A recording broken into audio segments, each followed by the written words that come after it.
first of all, I want to tell you who I am. I'm Jenny Fulton. You can reach me, I will tell you, at jenny@missjennyspickles.com. The one thing I hate about speakers is you hear them talk and you're like, I don't know how to get to them. So I want to make sure that you get my phone number and my email address. If I don't respond immediately, I will call you back or I will respond. I don't let anybody fall through the cracks.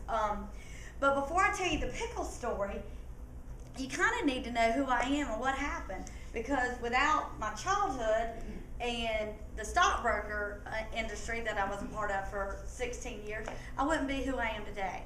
So, you know, sweet little Bo, who's driving Miss Jenny these days right now, he was like, Jenny, don't tell them all the woes me. We're not a woes me story. We're a great story of inspiration and hope. So with that, I just want to give you a little background.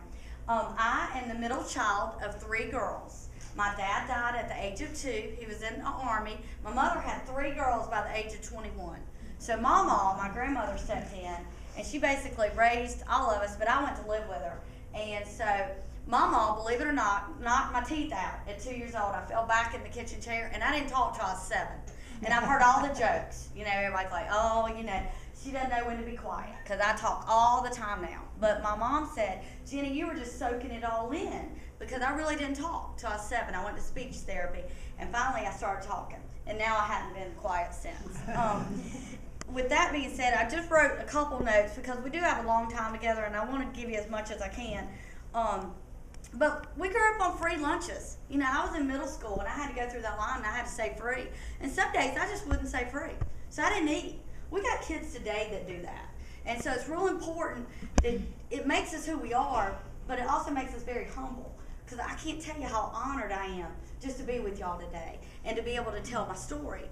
But had I not gone through that, I probably wouldn't take the risk that I have today. You know, my grandmother raised me. I lived with her till I was 18, slept in the same bed with my mom, you know, because that's what you do.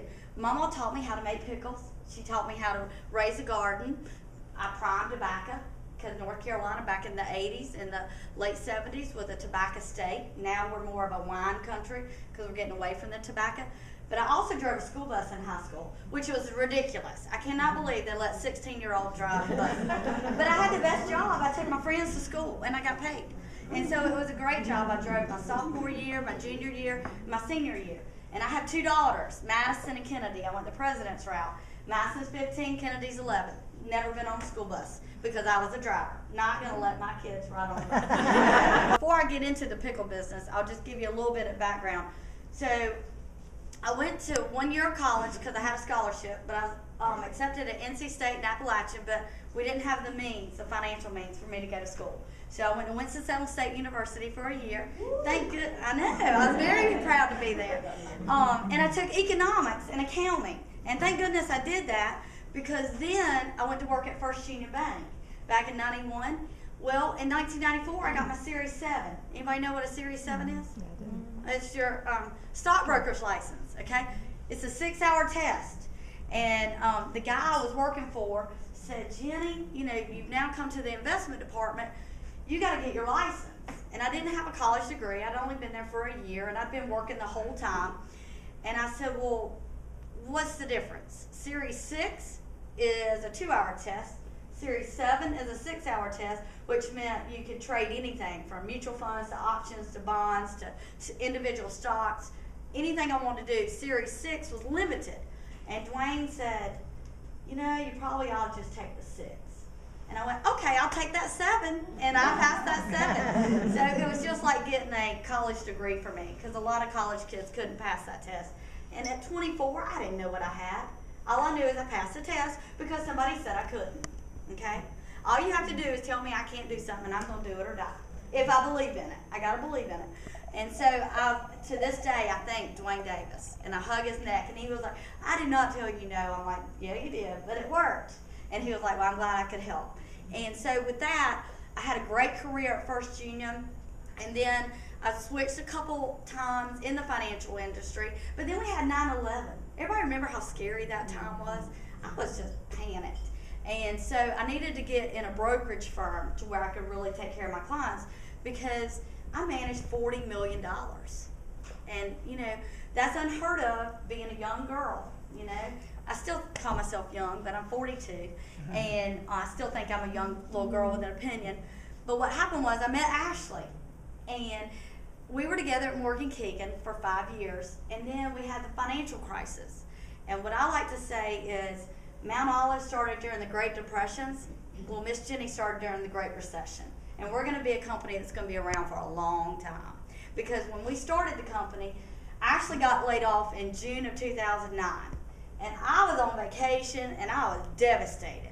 I was like, oh, because she was my assistant. And I was like, you can't get rid of my assistant when I'm on vacation. And she's like, Jenny, I got laid off. And I knew the writing was on the wall. I was next. It was a matter of time. And I got laid off in January of 2010. But the good news is, me and Ashley had formed such a nice partnership that we knew we wanted to stay together, and we were ready for a change. And so before, I'm getting ready to get to the pickle business, I promise. But I got to give you a little more information. Is back in 2007 or 8, and don't hold me to it, I can't remember, to be honest with you. Time is flying by, and I can't keep up with even what day it is half the time. But I had the pleasure of having lunch with Susan Ivy. Anybody know who Susan Ivy is or was? She was the president of R.J. Reynolds Tobacco Company. And so Susan was going to let me manage some of her money because I was a stockbroker. And so me and Susan went to lunch, and I was pretty nervous, but I'm very excited. And we got to talking, and I said, Susan, what advice have you got for me? She said, okay, I'd love to tell the story, and I'm going to share it with you. She was like, I moved up to Kentucky to get my master's degree following a boy. And I was selling office equipment. And she said, when I got done with my master's, I hated my job. But I knew I had my master's, and me and the boy didn't work out. And I just said, what are the 3 things in life that I really enjoy? And she said, makeup, cigarettes, and brown liquor. And she said, I'm going to go the cigarette route. And so she followed her career, called Brown and Foreman, is that right? Williamson. Yeah, Williamson, Brown Williamson, got a job, ended up being the CEO there. And then they merged, or R.J. Reynolds bought them, and then she became the CEO. And so she said, Jenny, I'm going to give you a couple pieces of advice. Follow your passion. Those are my 3 passionate things I love. And if you ever have the opportunity to own your own business, don't pass it up. Well, I was like, wow, what do I want to do? She also said, don't work for glass ceilings. Everybody know what I'm talking about? When you work for a company and you're a female, there's that glass ceiling. Oh, you can do more, but you're never going to get up there because they're not going to let you.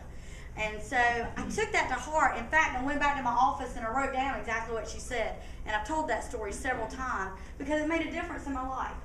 So when Ashley got laid off, and I knew I was next, I said, man, what do I like to do? Well, number one, I'm a softball player, and I coach softball, or I used to, and I have 2 girls that play softball. So we're all about fast pitch softball. I love pickles. Kennedy, my youngest, she ought to be green. In fact, before we started the pickle business, I used to tell her, you're going to wake up green one morning, and Mama's still going to love you, because she doesn't eat chocolate, she doesn't eat chips, she eats pickles every single day. She still does. Not only Miss Jenny's, we buy the gallon jars of Mount Olive pickles that she takes to school every day. And so with that being said, what I did was I said, Bo, what am I going to do? And me and Bo were sitting on the front porch, because that's where we solve the world's problems, is on my front porch, believe it or not. And just so you know, front porch is always open. Open invitation. You're ever in Kernersville, North Carolina? Come to the front porch. We're always sitting out there. I'm telling you. You're welcome to come. But we were sitting out there, and I said, I'm devastated. I don't know what to do. And he said, Jenny, you make really good pickles. And you got got land to grow cucumbers on. And I went, yes, I do.